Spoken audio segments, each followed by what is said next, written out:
శోయం మన ప్రభువు రక్షకుడైన యేసుక్రీస్తు నామములో మీ అందరికీ కూడా నా యొక్క శుభాలు తెలియపరుస్తున్నాను. బాగున్నారు కదా? మీరు సంతోషంగా ఉండాలని, దీవెనకరంగా ఉండాలని నా ఆశ, నా కోరిక, నా ప్రార్థన. ఈ 2026 సంవత్సరంలో 3వ నెలలో మనము దేవుని యొక్క సన్నిధిలో కూర్చుంగా మనందరి మీదను, దేశస్థుల మీదను, గ్రామస్తుల మీదను ఈ మాటలు వింటున్న దైవభక్తి గల స్త్రీలకును, పురుషులకును, యవనస్తులకును అందరికీ కూడా దేవుని యొక్క వాక్యములో మీరందరూ కూడా రక్షింపబడాలి అని నా ఆశ, నా కోరిక, నా ప్రార్థన.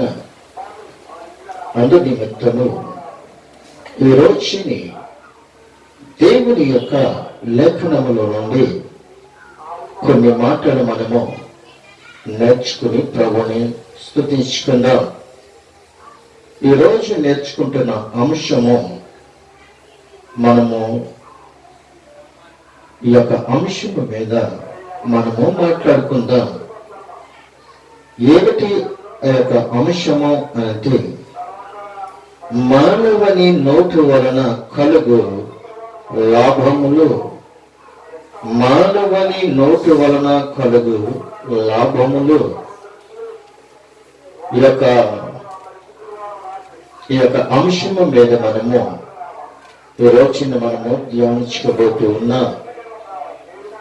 పరిశుద్ధమైన లేఖనములో నుండి సామెతల గ్రంథము 18వ అధ్యాయము 21వ వచనము చదువుకొని ఆ మాటలు మనము ధ్యానించుకుందాం. చూడండి, చదవండి. జీవ మరణములు నాలుక వశము, దాని యందు ప్రీతింపబడి వారు దాని ఫలము తిందురు అంటున్నాడు. చూడండి ప్రేమిన దేవుని యొక్క బిడ్డలారా, ఇక్కడ జ్ఞాని అయిన సొలొమోను ఈ యొక్క దైవ జ్ఞానాన్ని ఈ విధంగా సంబోధిస్తూ ఆయన రచించిన ఈ యొక్క గ్రంథములో నుండి ఈ మాటలు మనము ధ్యానించుకుందాం. చిన్న ప్రార్థన. మమ్మల్ని మిక్కులుగా ప్రేమించిన నా పరలోకపు తండ్రి, నీవు నీ దాసుడిని నీ సులువు చాటును మరుగుపరిచి మీరు మాత్రమే మాట్లాడండి. ఈ మాటలు అనేక మంది విని ప్రభువా తన హృదయంలో భద్రపరుచుకుని మా బ్రతుకులు ఎలా ఉండాలో, మా జీవితాలు ఎలా ఉండాలో మాకు నేర్పించిన ప్రభువా అని వారు ప్రార్థన చేసేవారులా, వారి కుటుంబాలని కట్టుకునేలా వాళ్ళు వాళ్ళ యొక్క నాలుకలను స్వాధీనము అనగా నీ యొక్క స్వాధీనములో ఉంచుకున్నట్లుగా దయచండి. ప్రతి ఒక్క దుర్భాషల నుండి తప్పించి వాళ్ళ యొక్క నోటి నుండి పలికిన ప్రతి మాట కూడా దేవునికరంగా, ఆశీర్వాదకరంగా ఉండేలాగా చేయండి ప్రభువా అని ప్రార్థన చేస్తూ ఈ యొక్క మాటలు నేను ధ్యానిస్తూ ఉండగా నా ముఖ దర్శనంలో నుండి మీరు మాట్లాడి సహాయం చేయండి. ఆమేన్. అవును ప్రియమైన దేవునికి బిడ్డలారా, జీవ మరణములు నాలుక వశము. ఈ రోజుని ఈ మాట మీద మనము ధ్యానించుకోబోతూ ఉన్నాం. ఎందుకంటే నువ్వు జీవించాలన్నా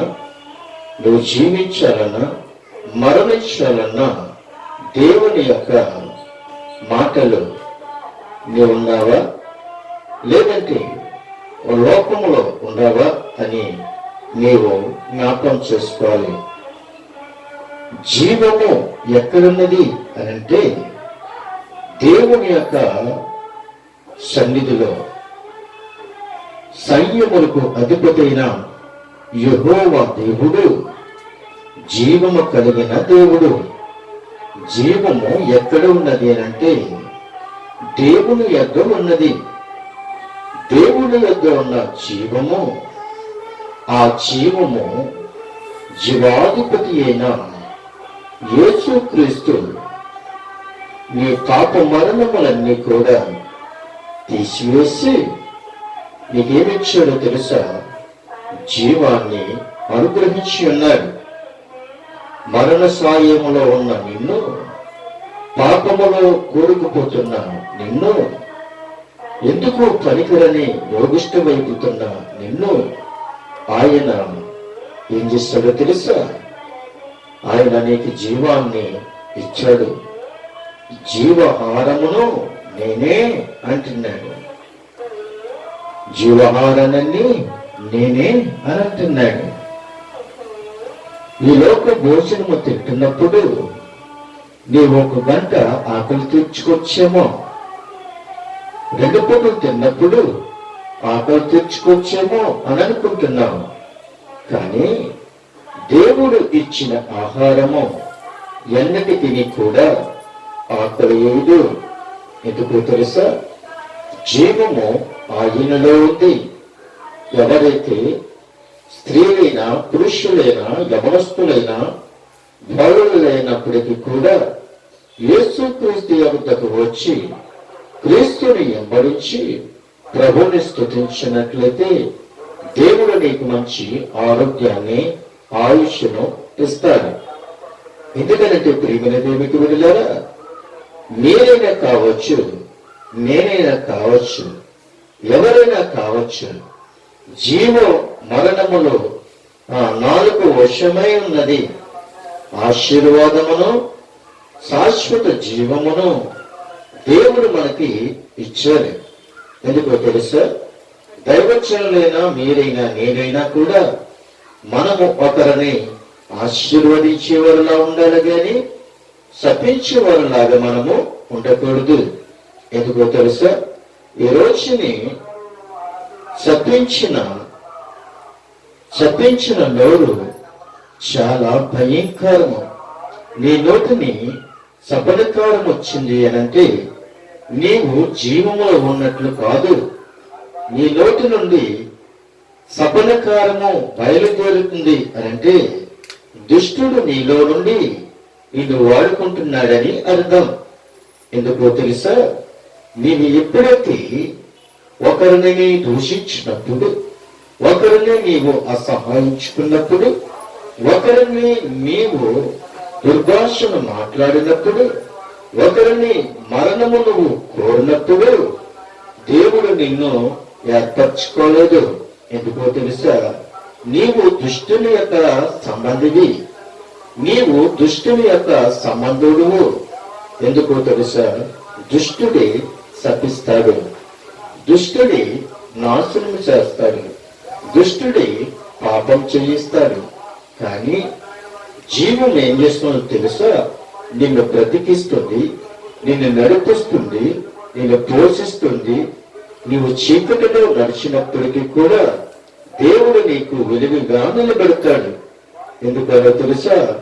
ఎప్పుడైతే నీవు క్రీస్తును నా సొంత రక్షకుడు అని నువ్వు అంగీకరించినప్పుడు, క్రీస్తు నా పట్ల శ్రమపడ్డాడు అని నీవు తెలుసుకున్నప్పుడు, క్రీస్తు నా కొరకు రక్తం కార్చాడు అని నీవు అంగీకరించినప్పుడు, నువ్వు మానవ మనసు పొంది విశ్వసించి నేను నా తండ్రి యొక్క రాజ్యాన్ని కట్టాలి అని నువ్వు తీర్మానం తీసుకుని, ఆ తీర్మానంలో ప్రభుని హృదయంలో భద్రపరుచుకుని నీవు వెళుతున్న ప్రతి మార్గంలోను, వెళుతున్న ప్రతి ఒక్క స్థలములోను నీవెవరితో మాట్లాడుతున్నావో వారితోనూ నువ్వేది మాట్లాడినప్పటికీ కూడా నీ నోటిలో నుండి ఆశీర్వాదాలే పలకాలి గాని శాపాలు పలకకూడదు.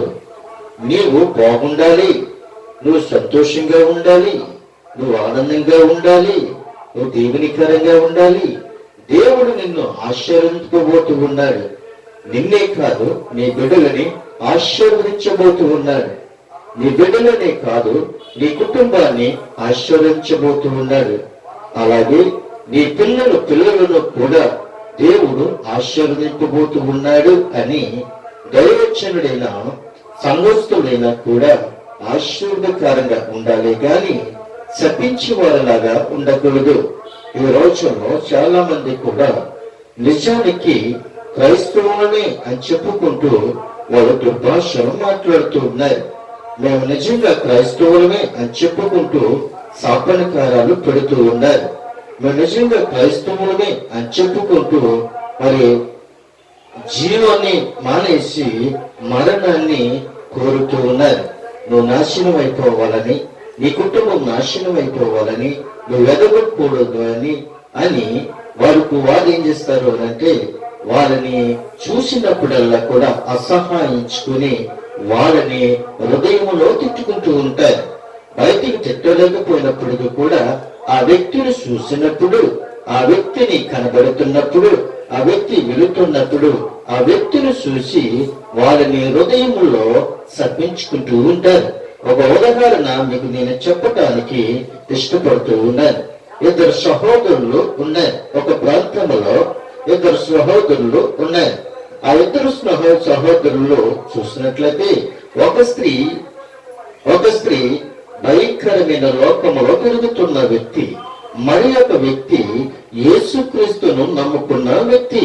అయితే ప్రియమైన దేవుని బిడ్డలారా, మరి వీళ్ళిద్దరికి రోజుని పోట్లాట వచ్చినప్పుడు ఈ యొక్క దేవుని నమ్ముకున్న వ్యక్తికి ఏమైనదంటే దేవుడు మంచి గర్భఫలాన్ని ఇచ్చాడు, ఒక కుమార్తెని ఇచ్చాడు. అయితే ఒక రోజుని ఆ యొక్క ఎదుటి వాళ్ళకి ఈమెకి చిన్న తగాద వచ్చింది. తగాద వచ్చినప్పుడు ఆ యొక్క ఇద్దరు కూడా ఎక్కడ కూడా తగ్గకుండా దుర్భాషలు మాట్లాడుకుంటూ ఉన్నారు. ఈమెకి దేవుడు తెలియదు కాబట్టి ఈమె నోటు నుండా ఏమున్నాయి అంటే ఖచ్చితంగా బూతులు అనగా దుర్భాషలు, ఆమె ఏం మాట్లాడుతుందో తెలియదు, అన్ని సఫలకారాలే. కానీ తెలుసున్న స్త్రీ కూడా, దేవుని నమ్ముకున్న స్త్రీ కూడా ఈమె ఎలాగైతే మాట్లాడుతుందో అలాగే ఎక్కడ కూడా నేను తగ్గను అన్నట్లుగా ఈమె తిట్టిన బూతుకి ప్రతి బూతు కూడా సమాధానం చెప్తూ ఉంది. సమాధానం చెప్తూ ఏం చేసిందో తెలుసా ప్రియమైన దేవునికి బిడ్డలారా? తన ఒడిలో ఉన్న పిల్లకి అనగా తన కుమార్తెకి పాడిస్తూ ఉంది. పాడిస్తూ ఉన్న సమయంలో ఈమె ఎలాగైతే దుర్భాషలు మాట్లాడుతూ ఉందో అదే విధంగా ఈమె కూడా దుర్భాషలు మాట్లాడుతుంది. నీకు ఈ భర్త చనిపోవాలి అని చెప్తూ ఉంటే నీ భర్త కూడా చనిపోవాలి, నీ కూతురు చనిపోవాలి అని అంటే నీ కూతురు చనిపోవాలి, నీ మామ చనిపోవాలంటే నీ మామ చనిపోవాలి. ఇలాగా ఒకరికొకరు తగ్గకుండా వీళ్ళు దుర్భాషలు మాట్లాడుకుంటూ ఉన్నారు. ఈ పాపకి పాలిస్తూ ఉంది కన్న తల్లి. ఎప్పుడైతే ఈ మాటలు మాట్లాడుకుంటూ ఉన్నారో ఈ పాలు ఏమైంది అంటే పాలు రక్తంగా కాదా? పాలు రక్తమే కదా? రక్తమే పాలు అంటే ఆనాడు కానాను విందులో యేసుక్రీస్తు ప్రభు వారు నీరును ద్రాక్షారసంగా మార్చినట్లుగా అలాగే తన యొక్క రొమ్ములో నుండి ఏమొస్తాయి? పిండితే పాలు వస్తాయి. పాలు కంటే ముందు రక్తము, అయితే రక్తమే పాలుగా మార్చబడి ఆ యొక్క తన పిల్లకి ఏం చేస్తుందంటే పాలిస్తుంది. ఆ పాలు ఏమని తెలుసా ప్రియమైన దేవుని బిడ్డలారా? విషంగా మారిపోయింది. విషంగా మారిపోయిన తర్వాత వెంటనే ఆ యొక్క పాలు తాగుతున్న ఆ సంటి బిడ్డ నోటులో నుండి నుగుళ్ళు రావడము మొదలైనవి. చూసారా ప్రియమైన దేవునికి బిడ్డలారా? ఆశీర్వాదం పలక వచ్చిన నోరే నువ్వు శాపాన్ని పలకవు. ఆ శాపము ఏమైంది అని అంటే నువ్విచ్చిన పాలు విషయంగా మారిపోయి నీకు సాదృశ్యంగా కనబట్టలేదా? నీకు తెలియటం లేదా? నువ్వు అనుకుంటున్నావేమో ఈ రోజుల్లో నాకేమీ కాదు, నేనేదో మాట్లాడుతున్నాను కదా, నేనేదో వెళుతున్నాను కదా, నా నోటి నిండా ఆశీర్వాదకాలు అని అనుకుంటున్నావేమో ఈ రోజుల్లో. కానీ నువ్వేది మాట్లాడినప్పటికీ కూడా అది ఆశీర్వాదకరమో కాదు. నిజానికి క్రైస్తవురాలువే అయినప్పటికీ కూడా వాళ్ళు మాట్లాడినట్లుగా నీవు కూడా మాట్లాడితే అది దేవునికి ఇష్టము కాదు. నువ్వేది పెట్టినప్పుడు కూడా అది శాపముగా మారిపోద్ది, అనగా మరణకరముగా మారిపోద్ది. అప్పుడు ఒక దైవజనుడు వచ్చి, అమ్మా మీ దెబ్బలాట్లు ఆపండి, ఏంటి మీరు ఈ విధంగా మాట్లాడుకుంటున్నారు? అమ్మా నువ్వు దేవుని నమ్మకుండా కదా, నువ్వెలా మాట్లాడొచ్చా? ఆమెకు తెలియదు కాబట్టి ఏదో మాట్లాడుతూ ఉంది. తెలుసున్నదా నువ్వు కూడా ఎలా మాట్లాడుతామో అది నీ స్వభావం కాదు. నీ కుమార్తె చనిపోయే పరిస్థితికి వచ్చింది. ఎందుకో తెలుసా? నువ్వు ఇస్తున్న పాలు విషంగా మారిపోయి నోటి నిండా నగలు వచ్చేస్తున్నాయి. గమనించటం లేదా? నీ మాటలే నీ కూతురికి శాపంగా మారింది. వాళ్ళకు కాదు ఆ శాపము, నీకే. ఒకసారి గమనించుకుని ప్రభుని నా సొంత రక్షకుడిగా అని అంగీకరించుకుని దేవుని వద్దకు వచ్చి క్షమాపాపను కోరుకొని, అయ్యో ప్రభువా, నా నోటి నుండి ఆశీర్వాదాలు పలకాలి గాని శాపాలు పలకూడదు అని ఒక తీర్మానాన్ని మళ్ళీ ఆ దైవజనుడు చెప్పిన తర్వాత మరి యొక్క తీర్మానాన్ని తీసుకుంది. ప్రభు తన కుమార్తెని బ్రతికించాడు. నిజమే ప్రియమైన తెలుగులారా, జీవ మరణములు కూడా 4 కోశమై ఉన్నాయని మనం ఈ రోజుని మనము నేర్చుకున్నాం. రెండో విధంగా మనం చూసినట్లయితే మరి ఒక మాట మనము ధ్యానించుకున్నట్లయితే 13వ అధ్యాయం, అదే కీర్తనలో 13వ అధ్యాయము 3వ వచనములో కూడా మరి ఒక మాట మనకి కనబడుతూ ఉంది. చూడండి, సామెతల గ్రంథము 13వ అధ్యాయము 3వ వచనము, తన నోరు కాచుకున్నవాడు తన్ను తాను కాపాడుకొనును, ఊరకొనక మాట్లాడేవాడు తనకు నాశనము తెచ్చుకొనును. నిజమే, తన నోరును కాసుకున్నవాడు తనను ఏం చేసుకుంటాడు అంటే కాపాడుకుంటాడు.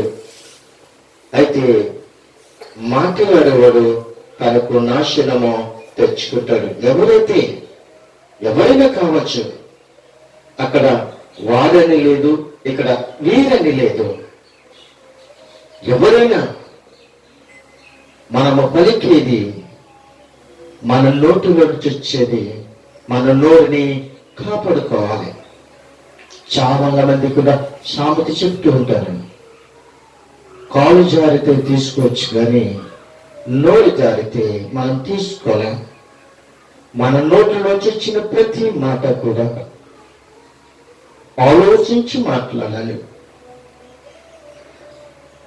జ్ఞాని అయిన సొలొమోను ఈ యొక్క మంచి నాలుకల కొరకు ఆయన మాట్లాడుతున్నాడు.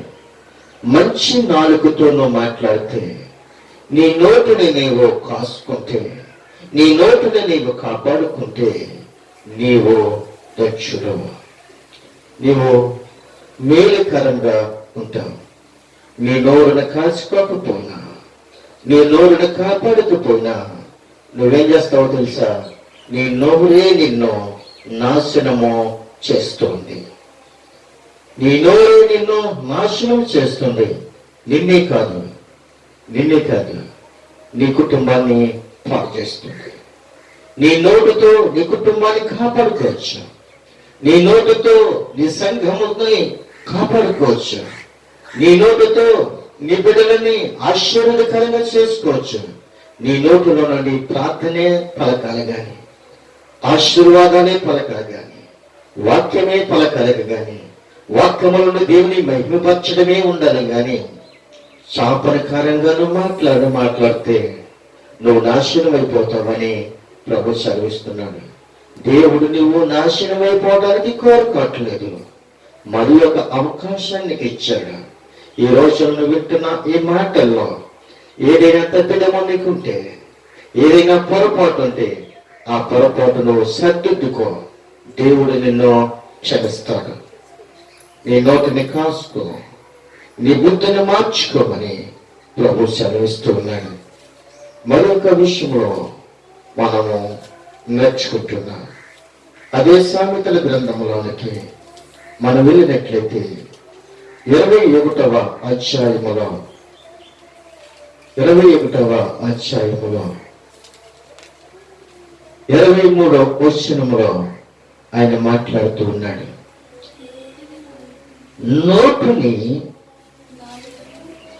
నోటిని నాలుకను భద్రము చేసుకునేవాడు శ్రమల నుండి తన ప్రాణమును కాపాడుకును.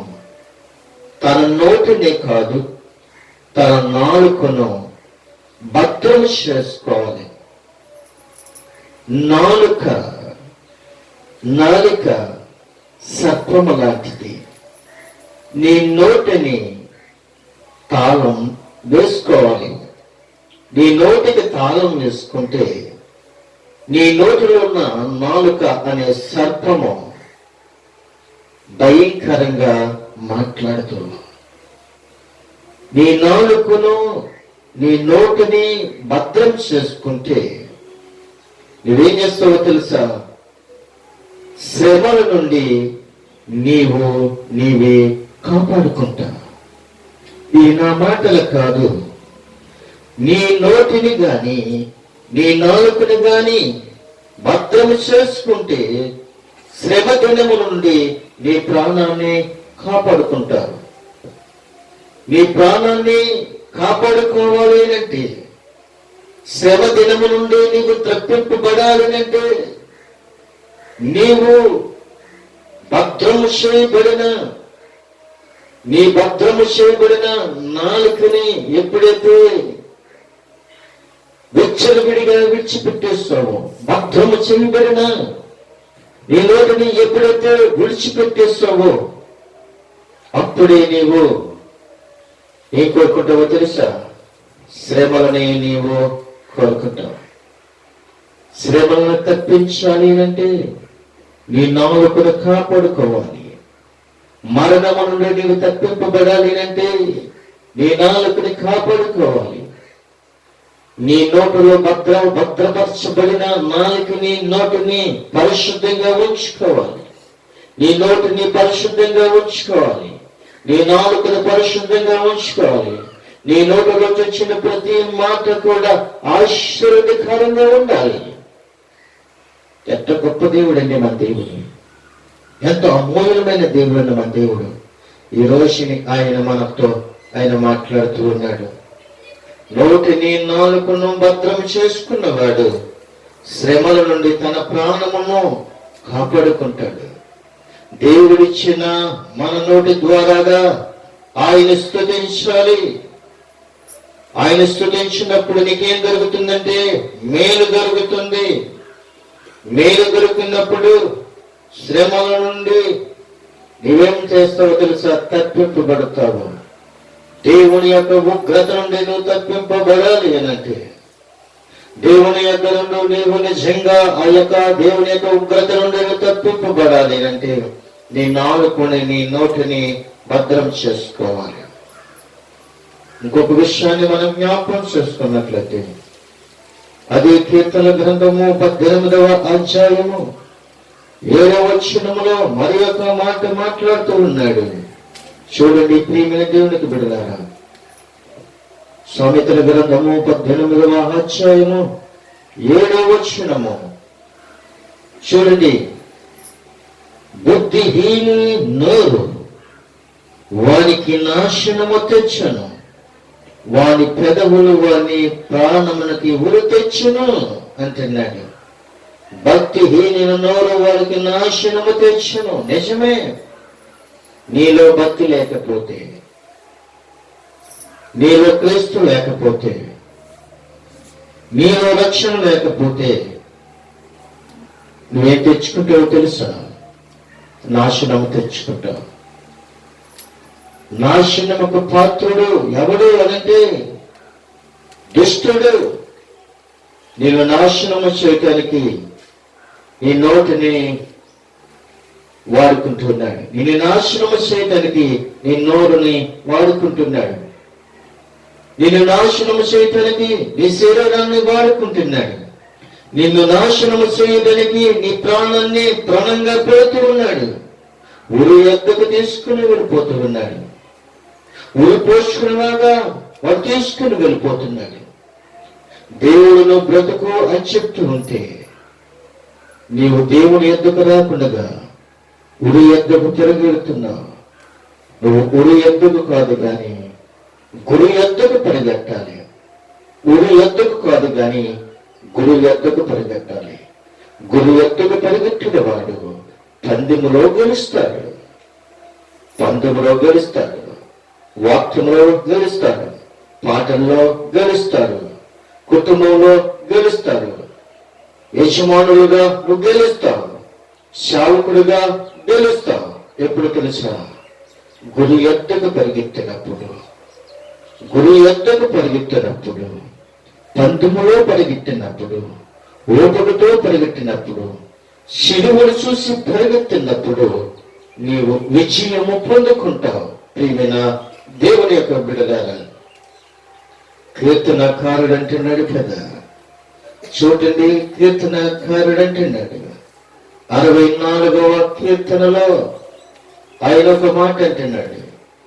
64 కీర్తనలో చూసినట్లయితే 8వ వచనములో ఆయన అంటున్నాడు కదా, ఆయన ఈ విధంగా మాట్లాడుతున్నాడు. వారు కూలెదరు, వారు కూలుటకు వారు నాలుకే కారణము, వారిని చూసి వారందరూ తలలో ఊచుదురు అని అంటున్నారు. నిజమే, వాళ్ళు కూలిపోవడానికి కారణము నాలుకే కారణం. మనిషి కూలిపోవడానికి కారణం, మనిషి నాశనం అయిపోవడానికి కారణం, మనిషి నాశనకరమైన గుంటలోకి వెళ్ళిపోవడానికి కారణం నీ నాలికే. ప్రియమైన దేవుని యొక్క బిడ్డలారా, ముగింపులోనికి మనం వస్తూ ఉన్నాం.